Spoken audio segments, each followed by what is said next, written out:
নু দেখ, আমি মাকে বলছিলাম রোদের মধ্যে ওকে বসানো হচ্ছে, ভিডিও করা হচ্ছে। এবার দেখুন রোদ, এত রোদ, এইটা তো আবার বলবেন না যে জোর করে ওকে আটকে দেবে। দেখুন টান দিচ্ছে মা, ও তাও যাবে না। রোদের মধ্যে হাঁপায়, তবু রোদ থেকে উঠবে না। এই দেখুন,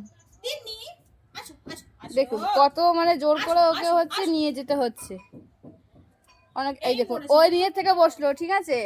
অনেকে এরকম ভাবে যে দেখো রোদের মধ্যে ওকে নিয়ে ভিডিও বানায়, এই করে তাই করে, ও নিজের থেকেও যেতে চায় না। চলো চলো আমরা ঘরে যাই, ঘরে যাই, এখানে রোদে হাঁপাবে তবু রোদে বসে থাকবে। কে যে ওকে বলেছিল ভিটামিন ডির কথা জানি না বাবু, কে ওকে বলেছিল ভিটামিন ডির কথা? তিনু, তোমাকে ভিটামিন ডির কথা কেউ বলেছিল নাকি? তুই জানছো কোথা দিয়ে? ওই দেখুন, এটা তো এবার নিশ্চয়ই জোর করে আমরা করছি না, এইটা নিশ্চয়ই আমরা জোর করে করলাম না। ও নিজের থেকেই রোদে থাকতে পছন্দ করে। অনেকক্ষণই হলো, 15-20 মিনিটের বেশি, আধা ঘন্টা হয়ে গেছে শ্যুট হচ্ছে।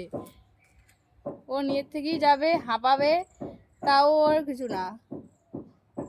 যা তিনু, এবার তো রোদ থেকে উঠে চলো, এবার ঘরে চলো। আবার কালকে আবার ফুল দিয়ে ভিডিও দেবো তোমার। তোমার এত ভালো লেগেছে ফুলের ভিডিও, তোমার কাল আবার করা হবে। চলো। আরে হাসি দেয়, হাসি দিলে হবে না, দেখছো হাসি দিচ্ছে, হাসি দিলে হবে না। দেখো ভাবি, তিন্নিকে দেখে যাও একবার, এসে একবার দেখে যাও। এ দেখো রোদে বসে থাকবে তবু আসবে না। তুমি এখানে বসো, তিন্নির সাথে 2-4 ছবি তুলে নাও।